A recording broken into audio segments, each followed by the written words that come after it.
Bom dia, ouvintes da Rádio Assunção Cearense. Bom dia, internautas do blog do Edson Silva. Estamos começando o nosso programa dizendo que, no segundo dia de julgamento da ação de investigação judicial eleitoral contra o ex-presidente Jair Bolsonaro, no Tribunal Superior Eleitoral, ontem, o ministro Benedito Gonçalves, relator do processo, proferiu o seu voto. A leitura do voto de Benedito tomou toda a sessão de ontem do TSE, iniciada às 19 horas e encerrada quase no fim da noite. Ele votou pela decretação de inelegibilidade de Bolsonaro por 8 anos a partir das eleições passadas, isto é, a partir de 2022, o que significa dizer que se os demais ministros acompanharem o seu voto, Bolsonaro só poderá participar diretamente de uma disputa por cargo eleitoral após as eleições de 2030. O julgamento deve terminar amanhã, embora todos os votos a serem proferidos sejam também longos, não tanto quanto o do ministro Benedito Gonçalves, que, além da decretação da inelegibilidade de Bolsonaro por 8 anos, ele defendeu que o ex-presidente seja processado criminalmente e que o Tribunal de Contas da União cobre o ressarcimento das despesas feitas pelo governo federal para Bolsonaro fazer a reunião com os embaixadores credenciados pelo governo brasileiro em julho do ano passado, razão primeira do processo provocado pelo PDT.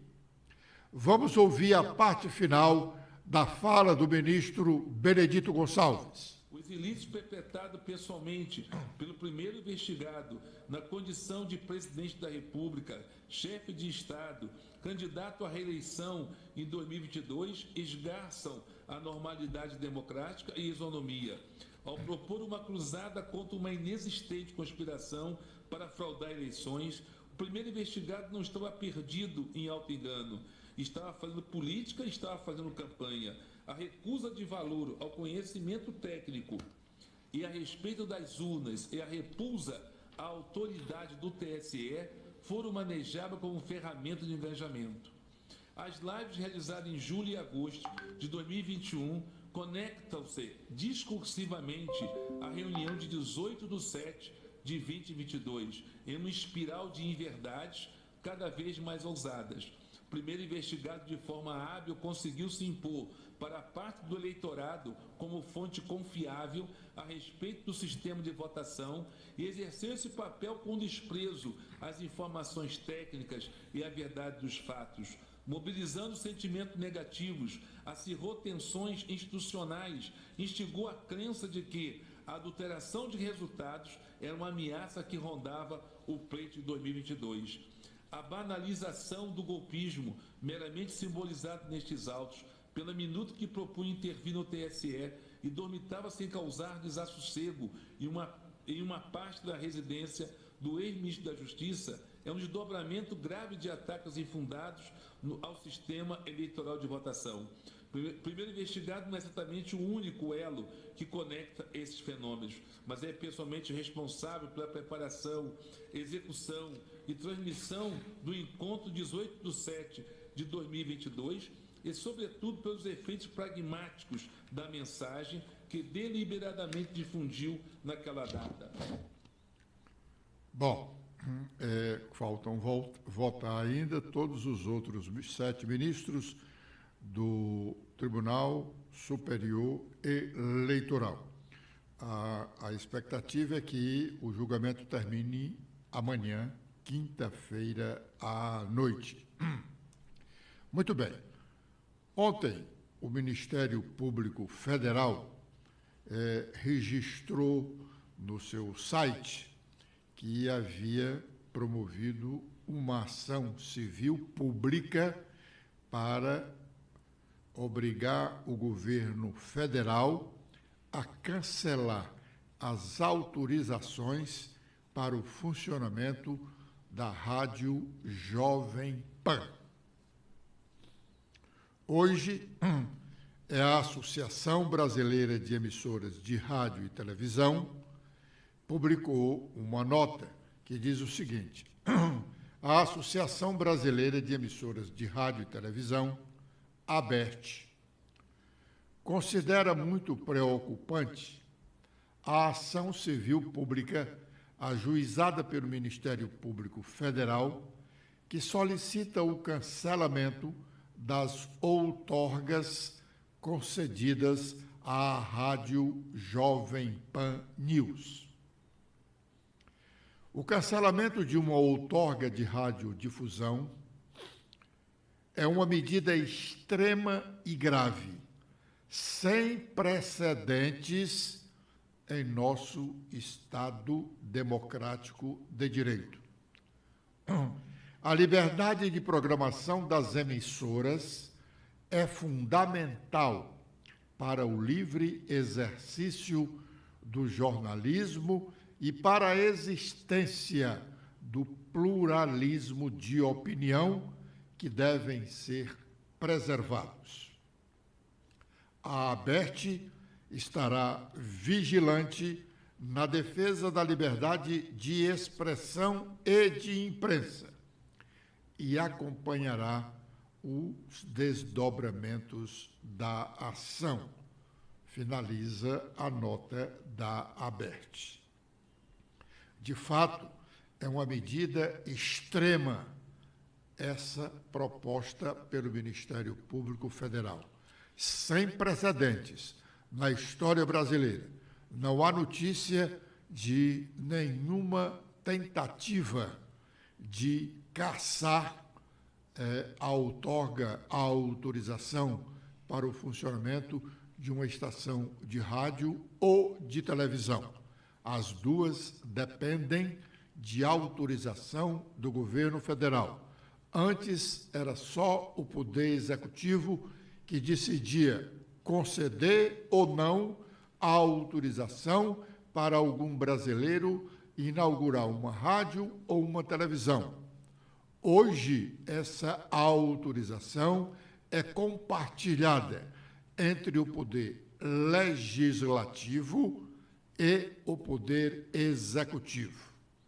É um precedente inominável e muito prejudicial à nossa democracia. Concorde-se ou não com a programação jornalística da Jovem Pan. Eu não concordo com a programação de hoje, mas a Jovem Pan, até bem pouco, foi uma das estações mais importantes da radiodifusão brasileira, destaque nacional. O governo, a sociedade, tem outros meios de coibir uma programação que não diga respeito ao momento democrático, que não respeite a família e a sociedade brasileira. Não é caçando a autorização de funcionamento que se corrige qualquer erro que porventura existe. A emissora não se tem notícia de que sequer tenha sofrido alguma punição em razão da sua programação. Por isso, o pedido de cassação é extravagante. o Ministério Público está abusando do direito de defender os interesses da sociedade brasileira nesse episódio. O dia em Brasília ontem foi realmente muito movimentado, sobretudo por conta da sessão da Comissão Parlamentar Mista de Inquérito, CPMI, que apura responsabilidades, inclusive por omissão, de agentes públicos e cidadãos outros sobre os casos de vandalismos registrados em Brasília no dia 8 de janeiro. Além da sessão do Tribunal Superior Eleitoral, da qual já falamos no início deste programa. Os deputados federais e senadores ouviram ontem as declarações do coronel do Exército Brasileiro, Jean Lavin Júnior, e suas respostas às várias indagações sobre suas mensagens para o seu colega, tenente-coronel do Exército, Mauro Cid, ex-ajudante de ordens do ex-presidente Jair Bolsonaro. Mensagens defendendo uma ruptura do sistema democrático brasileiro. As falas do coronel Jean desagradaram a gregos e troianos, isto é, a aliados e opositores do governo.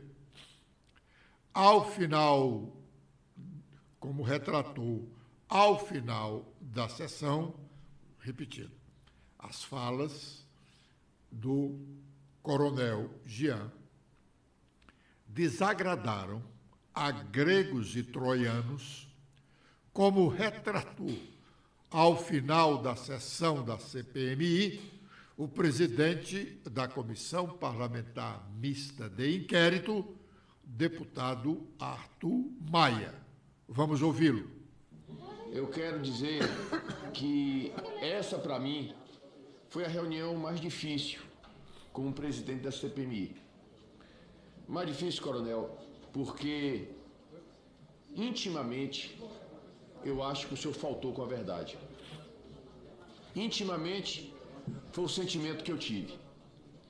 Entretanto, eu sou um legalista. Uma coisa é você dizer que alguém falta com a verdade se você, por exemplo, diz que não esteve na Praça dos Três Poderes no dia 8 e aparece uma filmagem objetiva mostrando o senhor na praça do dia 8. Certamente o senhor, eu teria uma prova material para comprovar que se tratava de uma mentira. Outra coisa, entretanto, é quando o senhor interpreta aquilo que o senhor escreveu. E o senhor traz uma interpretação que, por mais desconexa que possa parecer, e eu não posso, de maneira material, afirmar que o senhor está mentindo. Nós vimos, depois da eleição, as pessoas se colocarem à frente dos quartéis pedindo a intervenção militar.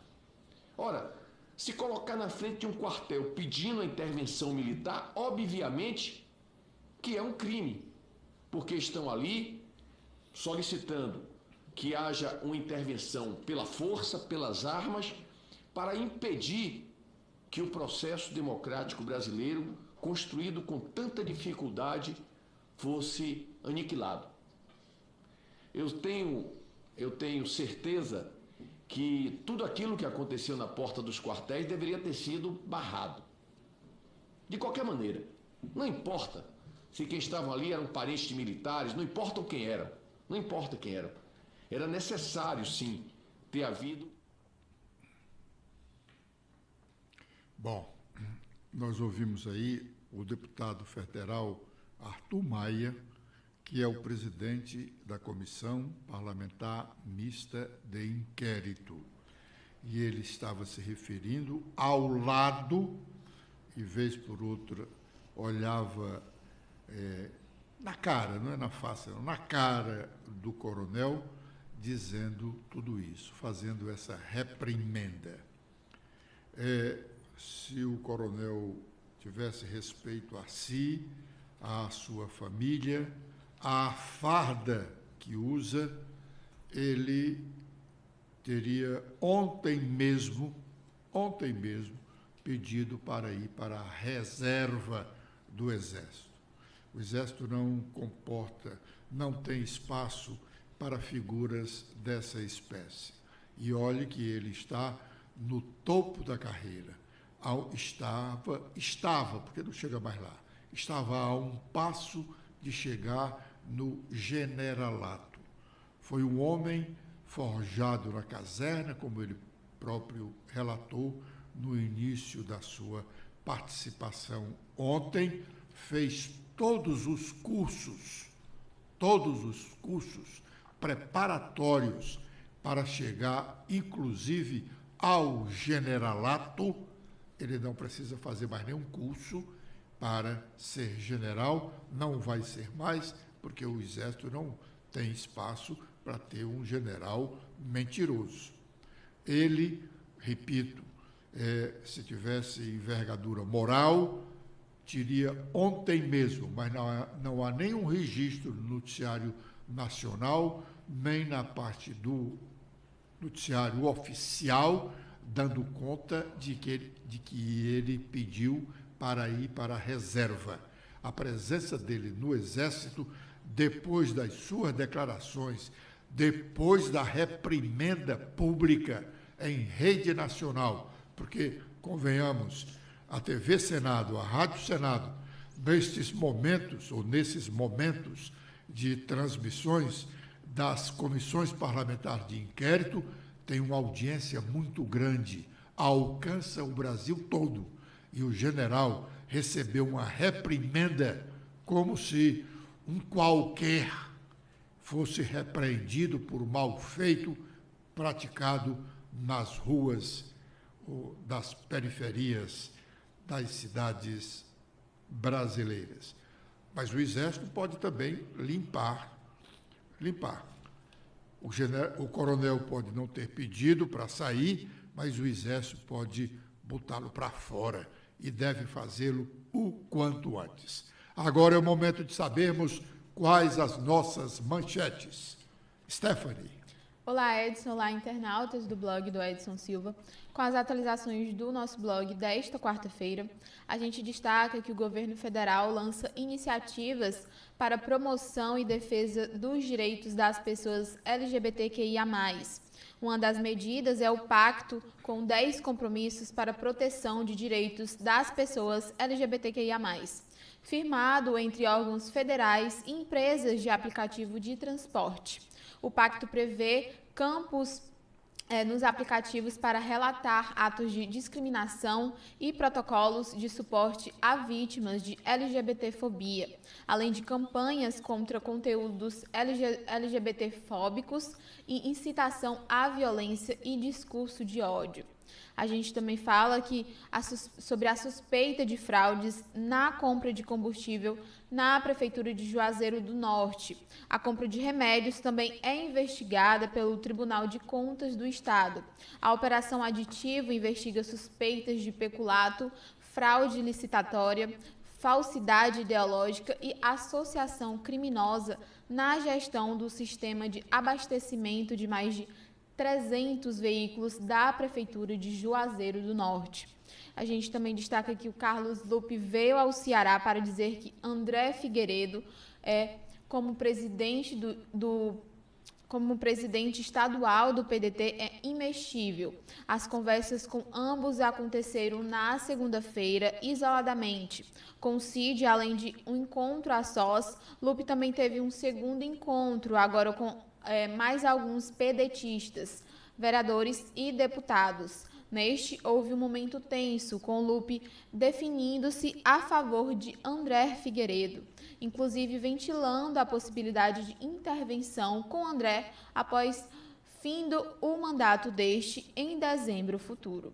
Agora com as atualizações dos sites nacionais, começando com a Folha de São Paulo, a gente fala sobre o IBGE, que o Brasil tem 203 milhões de habitantes e cresce menos que o esperado, mostra o censo demográfico. A pesquisa aponta avanço de 0,52% ao ano no total da população de 2010 para 2022, o menor índice já registrados.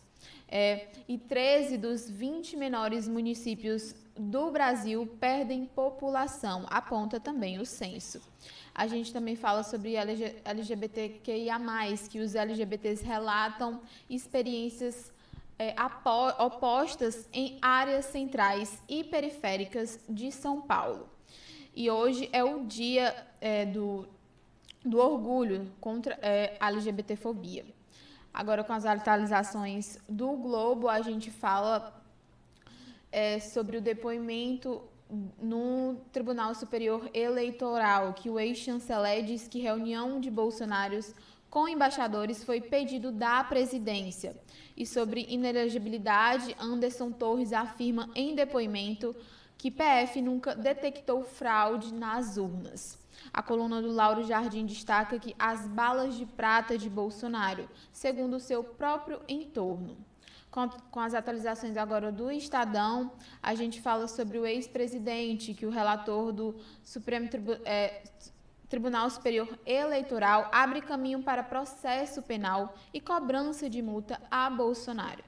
Ainda sobre a busca e a apreensão em equipamentos públicos da Prefeitura de Juazeiro do Norte, na região do Cariri cearense, ontem, como já destacamos também aqui nas nossas manchetes, apresentadas pela Stephanie, esse trabalho, essa busca e apreensão é resultado de um trabalho feito pelo Tribunal de Contas do Estado, que nós anunciamos aqui no nosso programa, no dia 24 de maio, dia 24 do mês passado, fizemos até um rápido comentário sobre isso, dizendo que era uma nova forma que prefeitos, eu não estou dizendo os prefeitos cearenses, eu estou dizendo que foi uma nova forma de prefeitos cearenses, porque são apenas uns 20 que estão sendo investigados, eles encontraram uma nova forma de desviar recursos públicos. Agora, da cota de combustíveis e de medicamentos. São duas despesas muito difíceis de serem apuradas, porque como é que você vai comprovar que um determinado veículo gastou apenas 15 litros de gasolina ou óleo diesel e outro gastou 40 porque viajou mais e assim por diante, e todos os carros que são abastecidos nos postos de gasolina, de combustíveis autorizados pelo município. Da mesma forma, é a situação dos medicamentos.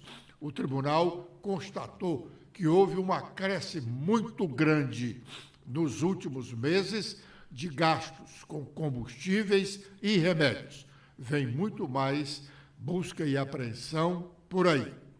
Uma outra nota que merece destaque é que a CAGES está sendo denunciada por fazer recapeamento asfáltico em ruas da periferia de Fortaleza em plena campanha eleitoral, querendo voltar às manchetes policiais, como esteve há algum tempo no caso dos banheiros. O caso dos banheiros ainda tem ação judicial em aberto. Ontem, a sessão da Assembleia Legislativa Cearense teve que ser encerrada bem mais cedo, por conta do clima de animosidade que tomou conta do plenário, após o pronunciamento do deputado Alcides Fernandes, que é do PL.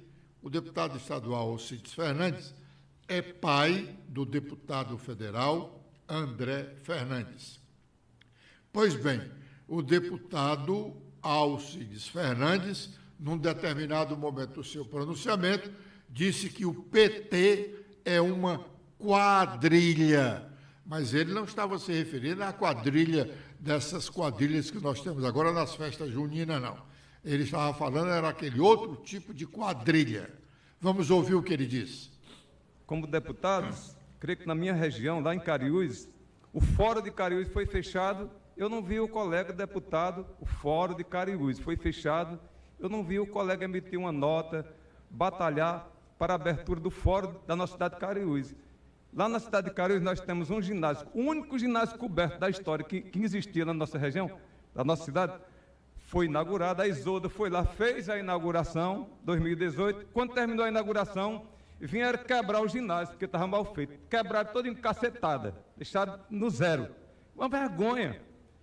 Explicação: a engenharia foi mal feita. Até hoje está lá quebrada. Agora, quando iniciou agora essa campanha para governador, para deputado, de repente colocaram placa lá: vamos novamente reconstruir o ginásio de Cariús. Está do mesmo jeito, um mato tomou de conta. Eu não vejo o deputado falar nada. O fórum está fechado, o ginásio quebrado de cacetada e eles, os deputados, ficam tudo calado. Falou em festa junina, todo mundo pulando, as quadrilhas e tudo, mas eu quero dizer às Vossa Excelência que o mês de junho da quadrilha está acabando, mas a quadrilha do PT aqui no estado de Ceará ainda está continuando e vai continuar. Bom, a resposta veio através do deputado de Assis Diniz, que é o líder da bancada do PT na Assembleia, e foi forte. E aí não houve mais clima para a continuidade da sessão. Vamos ouvir parte do que disse o deputado de Assis Diniz. Talvez a gente precise colocar, de fato, o que significa na cognição o termo quadrilha. O que é uma quadrilha, deputado Nisso? São aqueles que se organizam para a prática de um crime. Quadrilha é aqueles que têm a prática dolosa de cometer crime. O avião da presidência da República, que foi preso lá na Espanha, cocaína, aquele pozinho branco que alguns das elites gostam de consumir para ficar alegre, doidão. Ei, psiu, isso aí é quadrilha. Quadrilha é isso. Se Vossa Excelência não estudou para saber, estude para saber o que é uma quadrilha. 2. Sabe o que é quadrilha?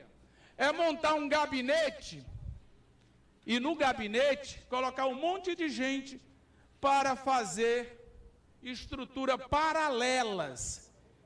De quê? De rachadinha.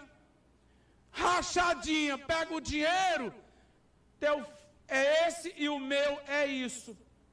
Isso é quadrilha. O nome é joncoso, mas é de fato o que representa. É uma quadrilha. Quadrilha, deputado Guilherme, nada mais é do que se juntar para assaltar, para roubar. E aí nós queremos, neste pronunciamento, desnudar a quadrilha que se organizou para dar um golpe de Estado.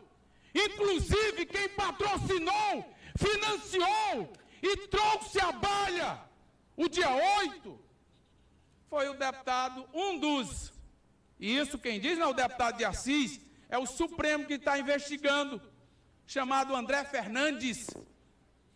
Bom, como nós dissemos, o André Fernandes é filho do deputado Alcides Fernandes, que realmente estudou, até porque ele é médico.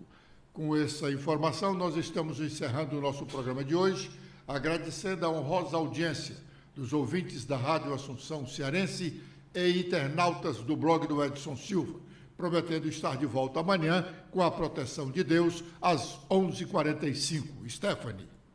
Nós agradecemos a audiência e você pode acompanhar mais notícias no nosso blog, que atualizamos diariamente. Até amanhã.